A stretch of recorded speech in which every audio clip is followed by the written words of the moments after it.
Spiders surrounded the cabin just outside the windows, much to their and the girls' surprise. What the hell are those things? Holly screamed in terror. As they began to struggle against the walls, the distinct sound of spiders shook their ears.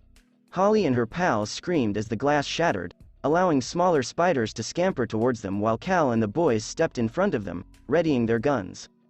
Now, as Holly and her pals hurriedly hit the speed dial on their phones to call for help, they kicked, slashed, stomped, and crushed the little light spiders that approached them, but they all received the same response that all callers dread when in grave danger. "Why can't we call for help?" Karen, the nurse, bemoaned as she dialed another number. Cal chastised himself because the cabin is so high up in the mountains that there is no mobile reception for their smartphones, only landlines.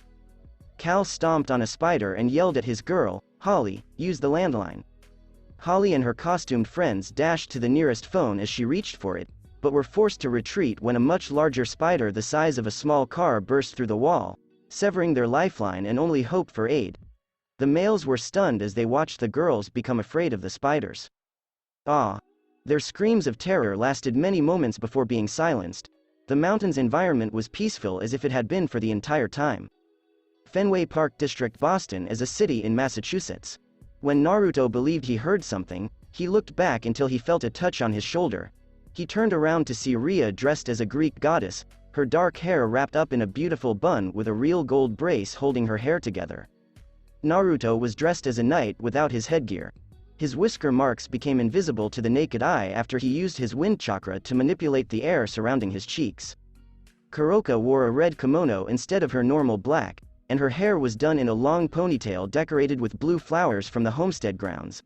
A little necklace with the tag, Naughty Cat, on it was around her neck, concealing her cleavage, much to her chagrin, but that didn't stop any spectators from staring at her. Seiko was dressed in a female samurai garb, with her hair wrapped in a long ponytail and a mask that suited the style. Her bakken hung in the waistline of the garment with a tiny bag with the kanji, tranquility. Medusa, the last of their adult group, was a Los Angeles Police Department officer, since her costume was the classic blue hue complete with a phony badge, gun, and mountain hat evocative of a cowboy from the Wild West era. Naruto, is something wrong? Rhea inquired of her beloved after witnessing his unexpected behavior seconds before. The ninja cast a peek at the girls before returning his gaze to his twin daughters in the stroller near Seiko. "Nothing," he said, smiling at his children, who were dressed as things number 1 and number 2 from Dr. Seuss's Cat in the Hat. When they smiled at him, his smile widened as he made a silly expression, causing them to giggle at their father. "Everything's fine." Naruto became frightened when the girls gave him the same questioning look, prompting him to sweat a second later. "Okay." The girls exclaimed joyously, clearing the air as Naruto exhaled a breath he hadn't realized he was holding. "Onward," Kuroka exclaimed, one hand on her hips. The Uzumaki clan continued on their first Halloween expedition through Boston's lively streets. After the strange effect on Rhea and Kuroka wore off, they opted to celebrate the holiday as a family rather than as patrolling heroes. As a sea of costumes, including Star Trek figures, doctors, firefighters, and false creatures such as vampires and werewolves, passed past. Ashla and Masaki became agitated with each passing Klingon and werewolf until they observed their father standing in front of them, arms outstretched in a protective gesture, hissing at each terrifying outfit. Seiko and Rhea laughed at Naruto's paternal impulses, but Kuroka and Medusa admired him for all he had done for his children. Their journey took them from Fenway Park to the East Boston neighborhood, where they took a break near one of the restaurants famous for the nighttime delicacies. "Look at all the candy we got," Kuroka exclaimed with delight as Naruto pulled out a comically large bag full of delectable treats. Ashla and Masaki nodded, staring at the package of delicacies with cute baby gaze and saliva from their mouths. "Oh, no, you don't." Rhea snatched the bag from the blonde and carried it at arm's length, leaving Naruto, Kuroka, and the twins gaping. "Not now, you four, we have to get home," she remarked motherly, a subtle aura of strictness around her. The Nekomata and Ninja cringed nervously, while the twins merely squealed at the Titaness's actions, prompting her to smile at them afterwards. "Oh, you kids. I am not a child," Naruto and Kuroka exclaimed with fanged teeth, causing Ashla and Masaki to giggle as they watched the scene in front of them. The scene came to a halt when Medusa and Seiko arrived with hot dogs and drinks from a neighboring food truck, and everyone began to eat as Naruto fed the twins their milk.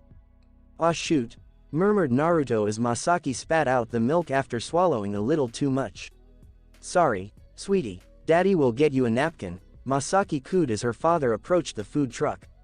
"Could I please have a napkin?" Naruto turned around after acquiring his desired prize, only to be bumped into by someone. And that someone spilled his tray of freshly cooked chili cheese tater tots. "Ah, my tater tots," exclaimed the person as he went to his hands and knees. Naruto raised his hand in an ashamed gesture, sweating profusely at his reaction. I'm sorry for that."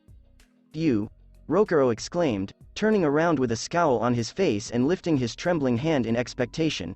"You ruined the food I waited for 4 hours for tonight." His arm convulsed as a result of his anger. And Naruto picked up on it. What was that? The blonde ninja wondered internally as the flash of power faded. Was that really him? Naruto bought the sorrowful adolescent another round of tater tots with more bacon bits around it as a bonus, much to his joy. Better. He got a nod from the slightly younger youngster with fanged teeth, who was enjoying the heavenly sweetness of the tater tots. "I apologize for the delay." "You bought another round with your own money, and you apologized enough." Rokuro stuttered as food became trapped in his throat, coughing slightly as he attempted to dislodge the tot and succeeded. "Hi, my name is Rokuro Enmato. Naruto Uzumaki." Naruto grinned at the fang-toothed boy and extended his hand, which Rokuro grasped and shook. That's when he spotted the clothing on the younger adolescent. "What are you supposed to be?" he inquired as he let go of his hand. "No one," Rokuro replied, his face solemn. "This is an original costume," he exclaimed loudly while pressing his thumb to his chest. As Naruto peered at the younger boy, a drop of sweat slipped down his brow. "Of what, exactly?" "I'll leave that up to your imagination." "A toilet plunger then," Naruto replied frankly, leading Rokuro to face plant on the ground in reaction as he chuckled. "Well, you did say, 'Leave it to my imagination,' didn't you?" "Why you?" Rokuro growled, as Naruto laughed at him. Naruto, the Konoha ninja and the hidden exorcist turned to face the one who had summoned him.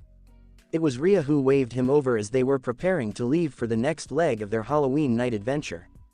"That's my cue," he said, standing up and looking at the slack-jawed Rokuro staring at Ria.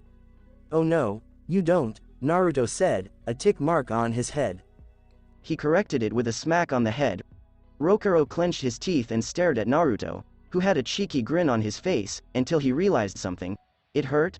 I actually felt that," he wondered, shocked. "Keep your eyes off my woman, bud," Naruto admonished, cracking his knuckles to underscore his sincerity. Rokuro grudgingly nodded after gulping loudly. Hi. When he heard that word, his eyes widened. "You're from Japan," Naruto exclaimed, rather than asking. Rokuro nodded again. "What city?" "In Tokyo's Sekai Ward," Rokuro replied simply before Naruto nodded and began to walk away from the beauty who had summoned him. "It was nice meeting you, Naruto." "You, too, Rokuro." The mentioned exorcist stood there watching the blonde youngster lock arms with the woman who had called him as they moved towards the most beautiful group of women he had ever seen. He also spotted a stroller alongside the purple-haired beauty, as well as 2 pairs of arms sticking out of the opening, as if attempting to reach the woman. He kept staring at the departing party until they were lost in the sea of costumes. When his pockets shifted within, he knew it was time to depart as he turned north via an alley. Before the red Shikigami pointed towards the woodland, his 3 small Shikigami jumped onto his shoulder. "I see. Well, let's get going, you 3. Rokuro grumbled before sprinting, his destination too far away to walk comfortably. Boston's outskirts. Rokuro landed in a clearing, skillfully hopping from branch to limb, where his 3 Shikigami stood transfixed, quivering in fright, if their trembling little forms were any clue. "Get inside, you 3. You did good work." As Rokuro strolled through the dense woodland, the little Shikigami complied attentively. His pace was eventually hindered, forcing him to gaze down at an array of cobwebs adhered to his boots before taking a closer look at his surroundings. Cobwebs, spun webs around the branches, and various sorts were everywhere and as far as Rokuro could see without a lantern. "I sense a swarm of miasma ahead. This won't be easy." With a deep breath to settle his anxiety, the exorcist continued on his way to his target above the hilltop until he came to a halt at a cabin. The entire front half of the home was missing, allowing the exorcist to see inside. It was covered with massive amounts of webs from roof to bottom that teemed with a slight dark purple glow. Rokuro observed the brightness and tracked it down to a clump of gray dull, web-covered eggs outside. It was also fortunate timing because the eggs had began to fracture. Perfect, Rokuro said as he picked up several rocks nearby and channeled his spell power, causing the things to rise. The newly born spiders raced closer to him to satisfy their appetite. Reku maiden, he yelled calmly as the bullets blasted through the animals like a Gatling rifle. Rokuro peered at the disassembled spider pieces as they vanished into the unknown, most likely the spirit world. When creatures of darkness, such as wicked yokai from Japanese mythology or other pantheons, are slaughtered or exorcised supernaturally, they return to the spirit world.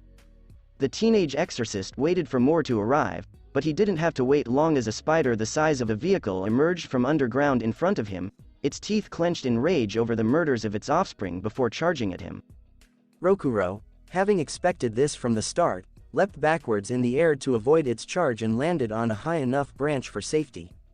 It didn't last long, though, as the spider leapt at him with ease, leading Rokuro to drop to the ground and run towards the half-destroyed home before jumping onto the ground.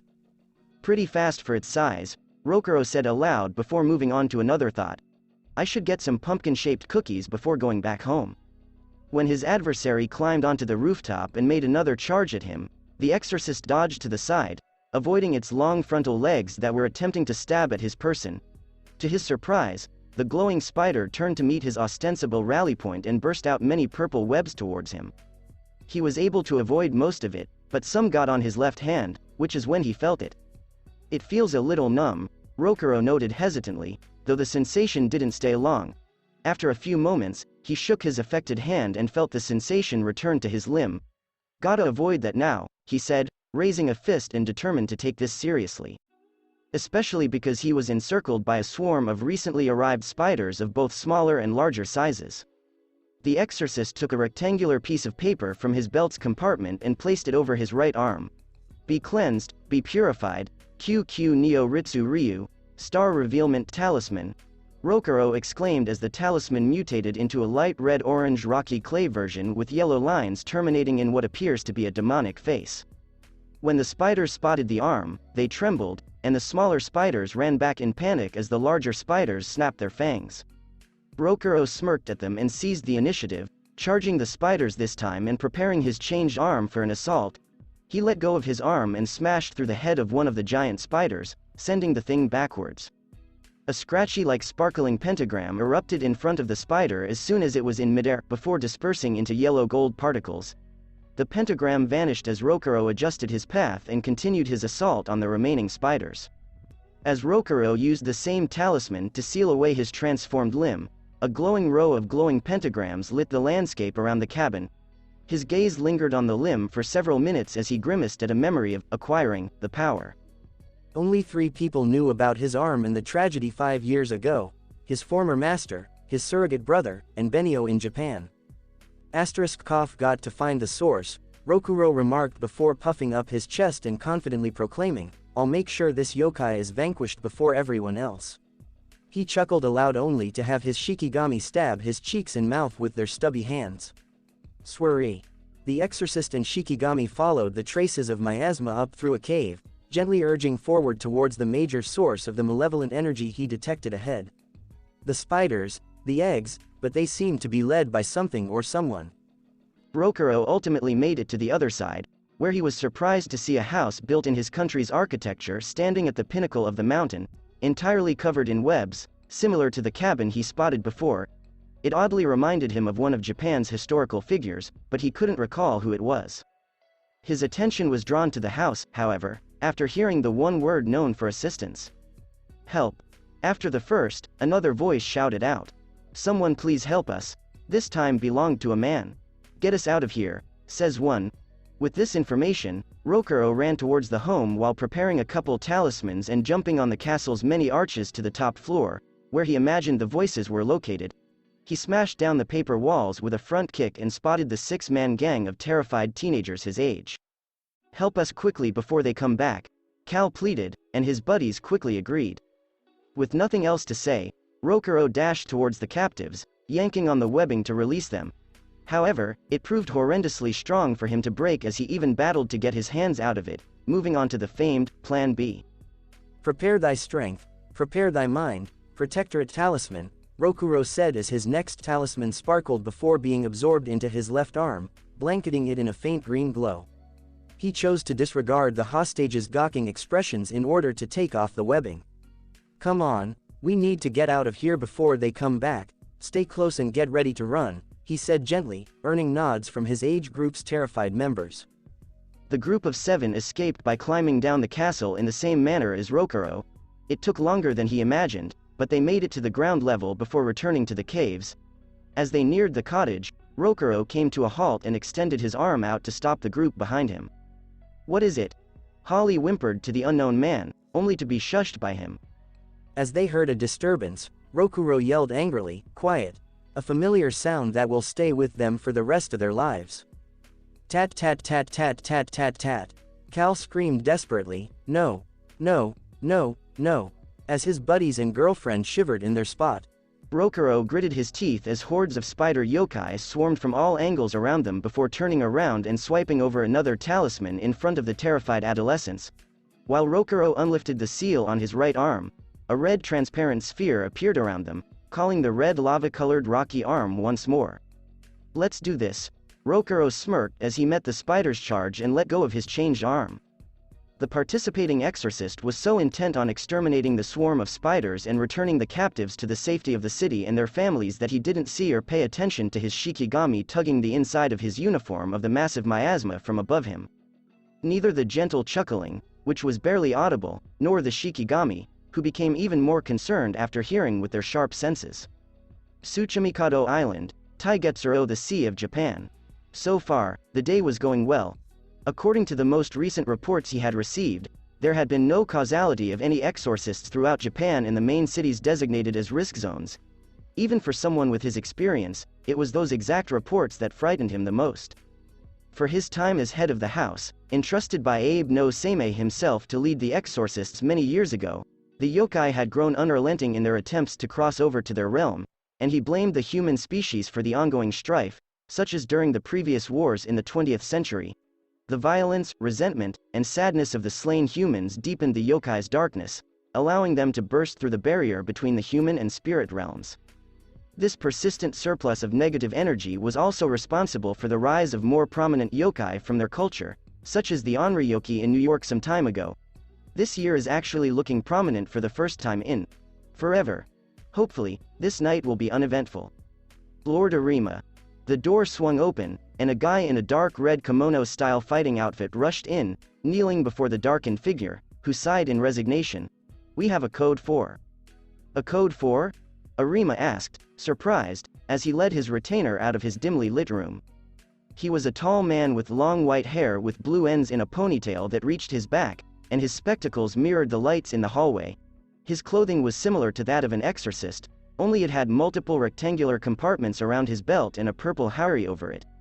He arrived at the center hall, where all of the houses on the island, as well as himself, held meetings, whether general or emergency.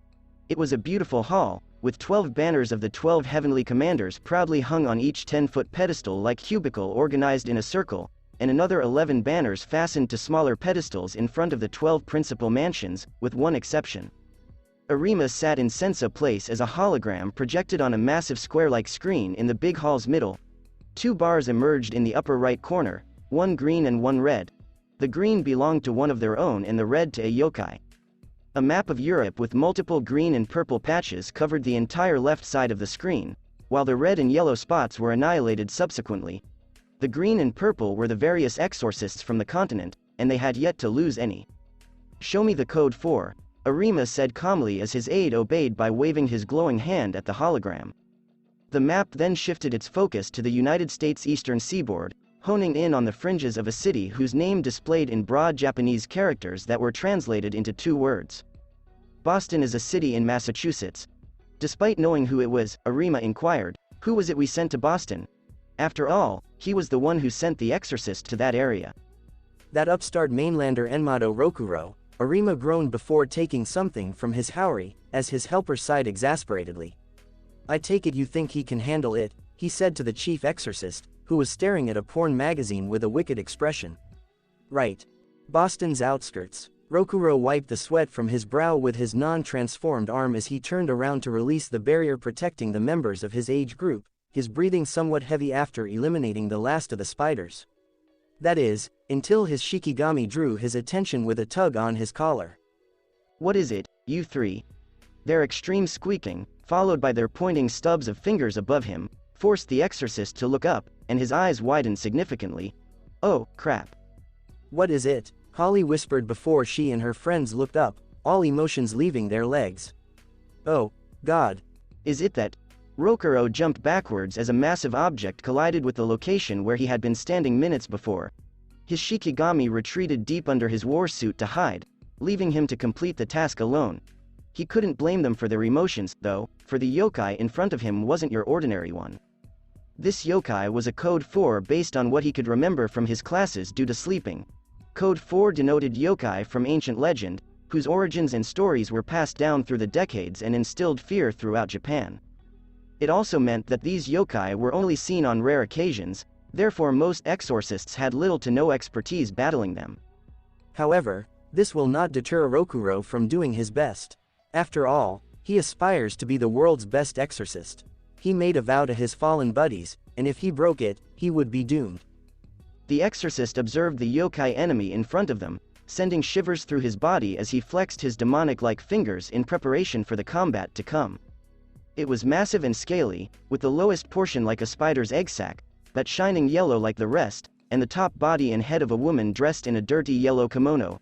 Her hair was disheveled and untamed, and her smudged pale skin added to the terrible effect of her 4 crimson eyes on him. A Jorogumo, Rokuro thought to himself as he and the yokai began to circle each other. This sucks, he exclaimed, crocodile tears running down his cheeks.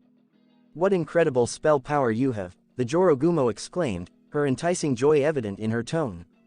I am Aratatsu, and I look forward to devouring every drop of your power after the appetizers, she added, her 4 eyes opening out to the 4 terrified teenagers. No, you won't. After that, Rokuro put another talisman to his left arm to strengthen its defensive qualities as well as its strength before charging towards the yokai. Rokuro smacked the arachnid limbs aside and responded with his demonic arm right at the Jorogumo's human midsection. The assault didn't land as anticipated after the Jorogumi deployed her own pincers to deflect it, but the force behind it knocked the yokai back. The Jorogumo gulped a massive intake of air before expelling a spit of purple, light bluish webs at Rokuro, who leapt backwards to avoid it, smirking.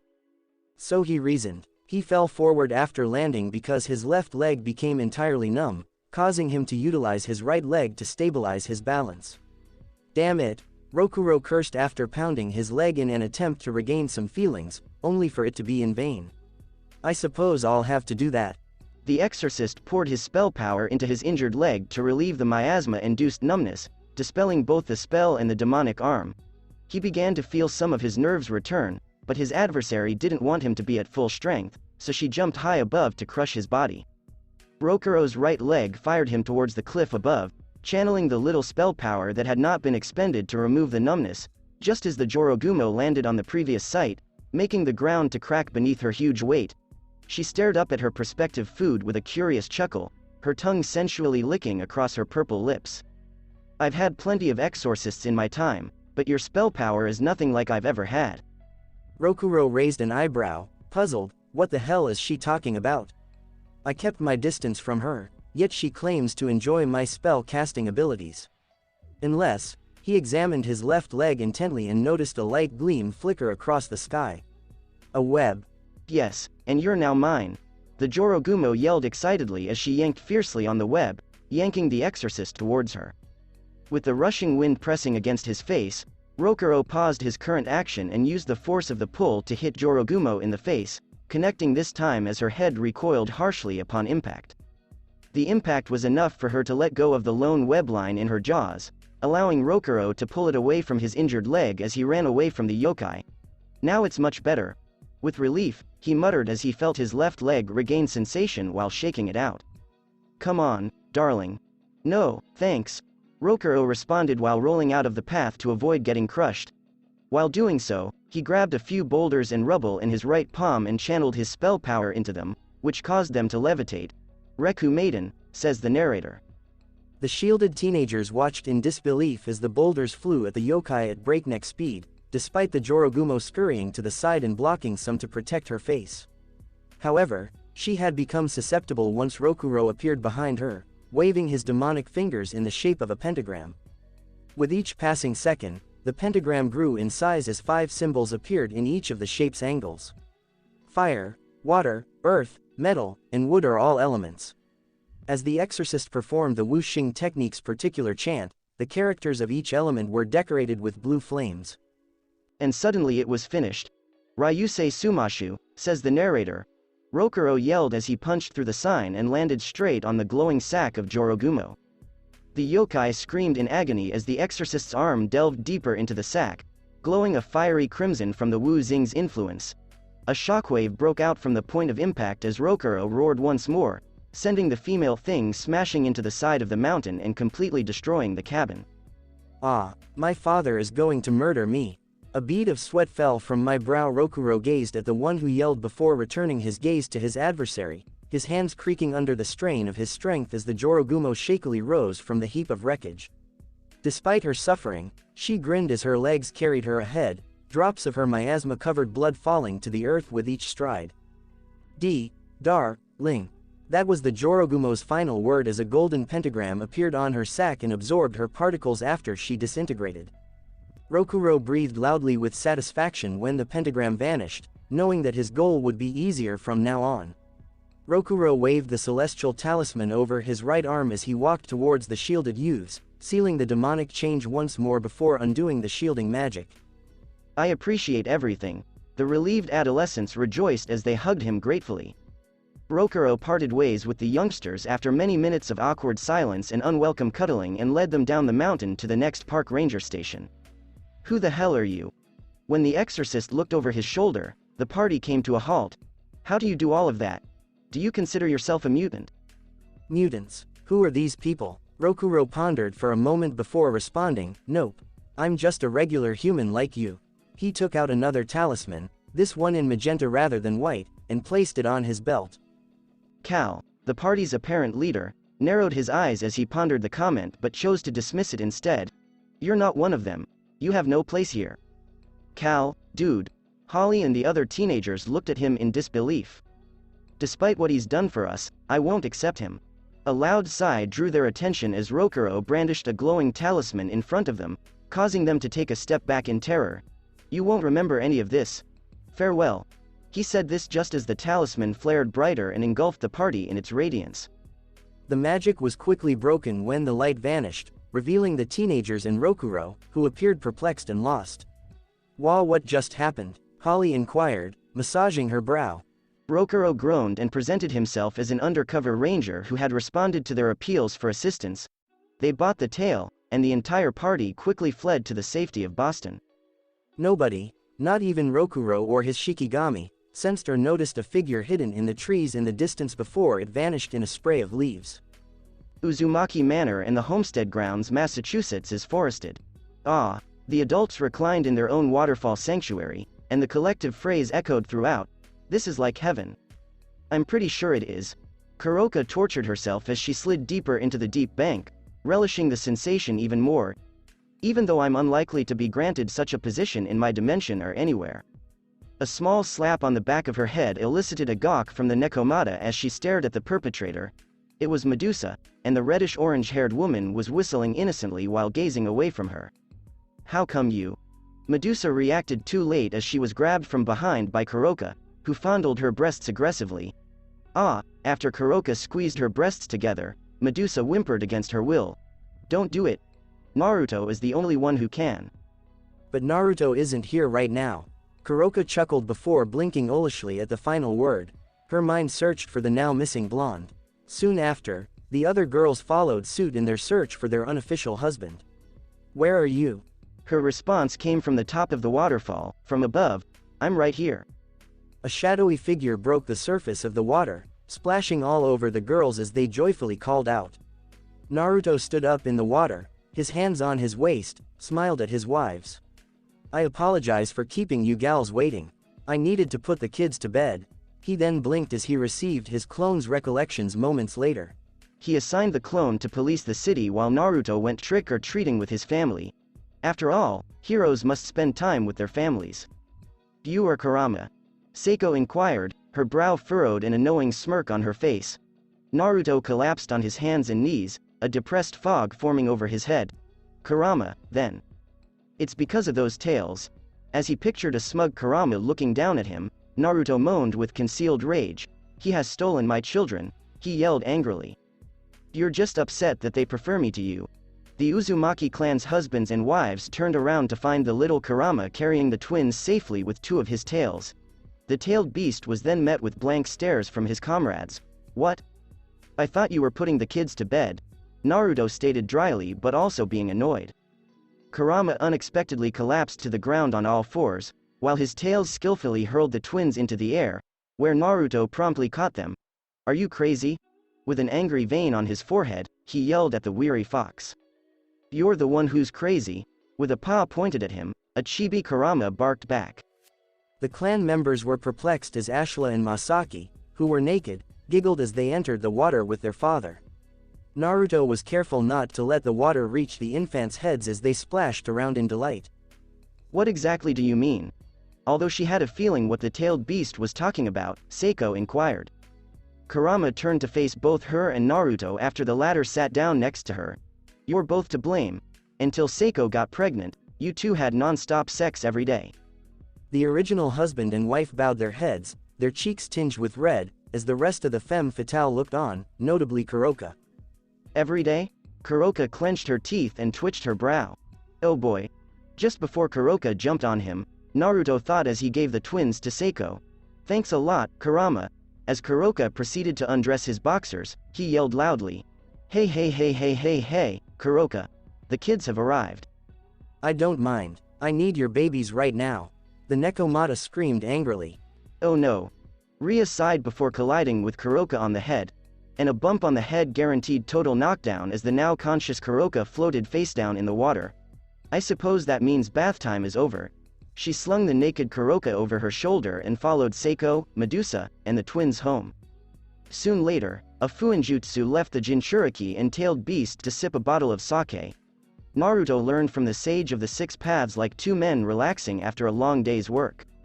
Ah! Naruto gasped in delight as a miniature-sized Kurama completed his jug with a loud, ah. When one of the kitsune's tails nonchalantly sliced through a tree, the ground shook. Hey, fox, keep an eye on it. We don't want to attract any attention, including earthquakes. Shut it, you stupid human. Kurama growled back, producing a windstorm that threatened to topple numerous trees. Why are you? Naruto and Kurama clashed as they attempted to overwhelm one another. Shut up now, both of you.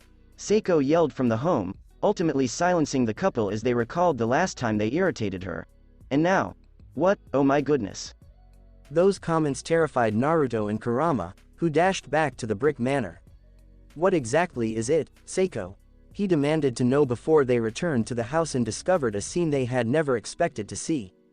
They're trying to walk, they're attempting to walk.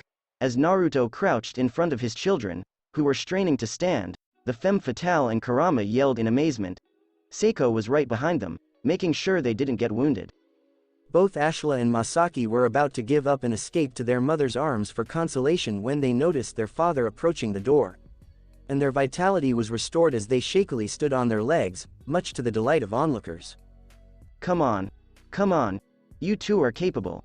Naruto could only whisper since he was still in amazement and astonishment. Come on. His comments reached his children as they attempted to move, but Ashla fell a little before regaining his equilibrium. Masaki, on the other hand, lost her footing and fell forward on the ground, much to the chagrin of the spectators. The parents were ready to assist Masaki when she hoisted herself up and moved on ahead of her brother. That's all there is to it, sweetie. Naruto instructed his daughter, who was fighting back tears in order to reach him. Ashla was the first to reach him, followed by Masaki a split second later as their father wrapped a warm embrace around his children. You two did an excellent job. I adore you. Masaki finally cried as Seiko patted her head, calming her, to soothe her feelings after hearing his remarks.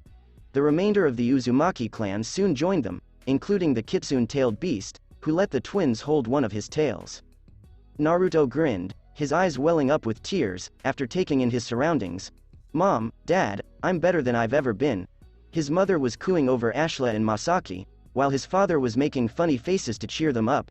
His one wish was for his children to meet their grandparents, which he hoped would happen after the conflict with Shinju was over. Meanwhile, outside the house, seeing his master's children walk, Reicho soared to the top of the largest tree on the grounds, flapping his wings with a loud screech and arcing small glazes of lightning across his body. He sounded as if he was saying, "Congratulations."